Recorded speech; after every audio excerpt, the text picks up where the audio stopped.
Bonsoir à tous, on est ravis de vous retrouver pour le 21-23. C'est un nouveau rendez-vous sur France Info cette année, tous les soirs, à 2 heures d'information et de politique avec Gilles Bornstein. Bonsoir à tous, ravi de vous retrouver aussi et bonsoir chère Alexandra, très content de travailler avec vous. Plaisir partagé tous les soirs.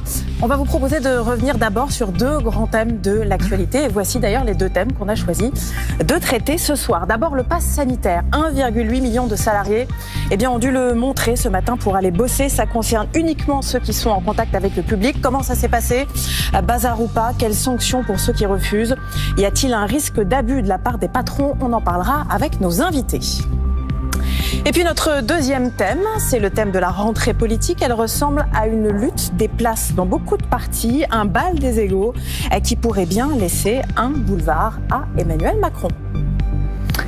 Et puis, tous les soirs, à 22h, on reçoit bien sûr un invité politique. Oui, et ce soir, Philippe Juvin, médecin évidemment, urgentiste, chef des urgences de l'hôpital Georges Pompidou à Paris, c'est tout près d'ici, et évidemment membre des Républicains et candidat à la primaire des Républicains, si elle a lieu un jour. Philippe Juvin qui répondra aussi aux questions de nos observateurs citoyens.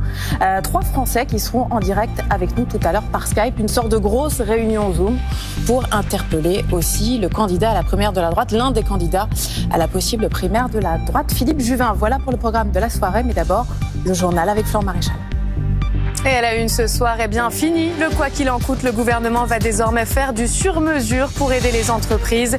Bruno Le Maire a annoncé ce matin la fin du fonds de solidarité aux entreprises dans un mois, le 30 septembre prochain. Le ministre estime que l'économie française se porte mieux.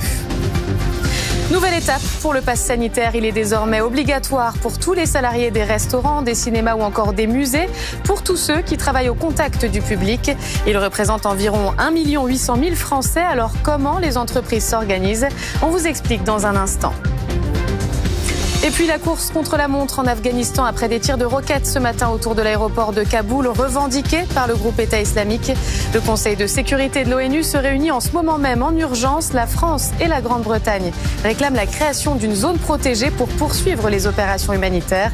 On en parle dans un instant avec Xavier Chemisseur en direct de France 24. C'est donc la fin du quoi qu'il en coûte, mais pas la fin des aides aux entreprises. Le ministre de l'économie Bruno Le Maire a annoncé ce matin que le fonds de solidarité serait supprimé dans un mois, le 30 septembre prochain, sauf en Outre-mer. On l'écoute.